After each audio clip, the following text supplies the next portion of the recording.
Bonjour et bienvenue. Aujourd'hui, on plonge dans un sujet clé pour la visibilité en ligne, les backlinks, ces fameux liens entrants. Ah oui, c'est un peu le nerf de la guerre en SEO. Exactement. Et notre source du jour, c'est un guide assez complet du site Les 4 cycles.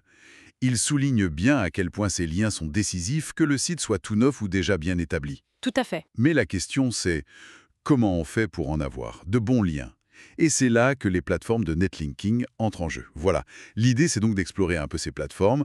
Le guide dit vouloir nous aider à y voir plus clair. C'est notre mission aujourd'hui. C'est ça. Comprendre ce que c'est, comment bien les choisir et surtout comment s'en servir stratégiquement pour booster son référencement naturel. Parfait. Alors, commençons simple.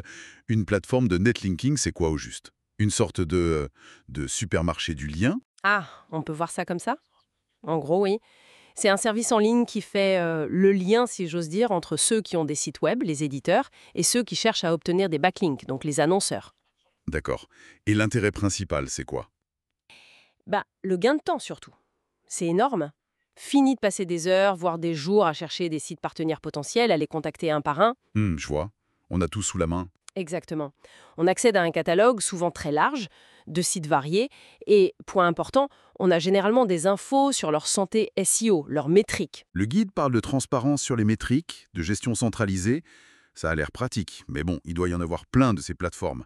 Comment on s'y retrouve? Comment on choisit la bonne? Alors ça, c'est la question cruciale. Le guide insiste beaucoup sur le critère numéro 1, la qualité et la diversité des sites qui sont proposés dans le catalogue. La qualité, c'est-à-dire? Il faut regarder de près plusieurs choses. L'autorité de domaine, le fameux DA, qui est un peu une note de confiance donnée par les moteurs de recherche. Le trafic organique aussi, combien de visiteurs viennent de Google, en gros. D'accord. Et surtout, la pertinence thématique.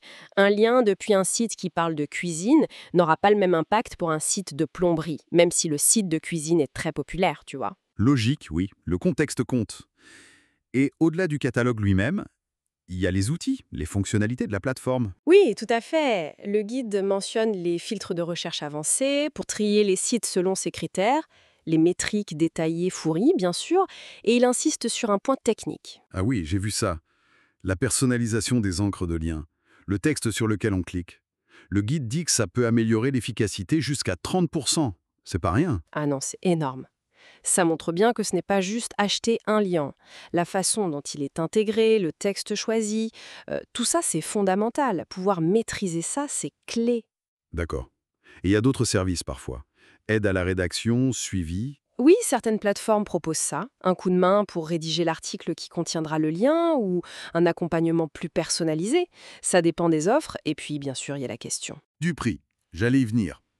Le guide parle d'une fourchette très large, de quelques euros à, Plusieurs centaines. pour un seul lien. Qu'est-ce qui explique ça? Principalement, la notoriété, l'autorité, le trafic du site sur lequel le lien sera publié. Un lien sur un grand média national coûtera forcément plus cher qu'un lien sur un petit blog de niche. L'exclusivité peut jouer aussi. Mhm. Et puis il faut aussi regarder la réputation de la plateforme elle-même. Consulter les avis d'autres utilisateurs, c'est toujours une bonne idée. Le conseil du guide, c'est d'en tester plusieurs si j'ai bien lu. Oui, c'est ça. Pour voir laquelle correspond le mieux à sa propre stratégie, à son budget, à sa façon de travailler. Ok, donc, récapitulons. Les avantages. Gain de temps, choix, transparence, gestion simple. C'est clair. Mais quels sont les risques, les inconvénients? Alors, le guide met bien en garde. Premièrement, faut pas croire que ça suffit. Si le SEO de son propre site, le on-site, est bancal, contenu pauvre, technique défaillante, les backlinks ne feront pas de miracle. Il faut une base solide. Exactement, les fondations d'abord. Ensuite, attention à la précipitation. Vouloir acheter plein de liens très vite, ça peut paraître artificiel aux yeux de Google, et ça, ils n'aiment pas trop. Ça peut même être pénalisé. Donc il faut y aller progressivement, de façon naturelle. D'autres pièges? Oui, ça demande un suivi régulier. Il faut analyser ce qui marche, ajuster sa stratégie. Ce n'est pas juste on achète et on oublie. Ça demande du temps, de l'analyse. Et le coût, évidemment. Ça peut vite chiffrer si on ne fait pas attention. Voilà, il faut un budget défini. Et même sur une bonne plateforme, le risque de tomber sur un lien de qualité moyenne, ça existe. Donc, vigilance. D'accord. Une fois qu'on a choisi ça ou ces plateformes, il faut donc une vraie stratégie d'utilisation. Qu'est-ce que le guide recommande comme approche? La stratégie, c'est vraiment le mot-clé. Le guide conseille fortement de diversifier les sources. Ne pas mettre tous ses œufs dans le même panier, ne pas dépendre d'une seule plateforme. Ok, logique. Viser une acquisition qui semble naturelle, progressive, pas de pic soudain. Et surtout, intégrer ça dans une stratégie SEO globale. Le netlinking, c'est une partie du puzzle, pas tout le puzzle. Il faut aussi bosser le contenu, la technique, l'expérience utilisateur. Tout à fait, c'est un ensemble. Et bien sûr, privilégier la qualité des liens plutôt que la quantité. Ça, c'est martelé dans le guide. Mieux vaut quelques très bons liens que des dizaines de liens médiocres. Exactement. Des liens sur des sites pertinents, fiables, avec une bonne autorité. Et puis, suivre les résultats. Regarder si ça a un impact réel sur le positionnement, sur le trafic. D'ailleurs, le guide cite une étude intéressante de Moz de 2023. Il semblerait que les sites qui jouent le jeu, qui respectent les bonnes pratiques éthiques pour les liens, voient leur croissance organique augmenter de 25% de plus que les autres. Ah oui, c'est significatif. Ça montre bien que la qualité et une approche propre finissent par payer sur le long terme.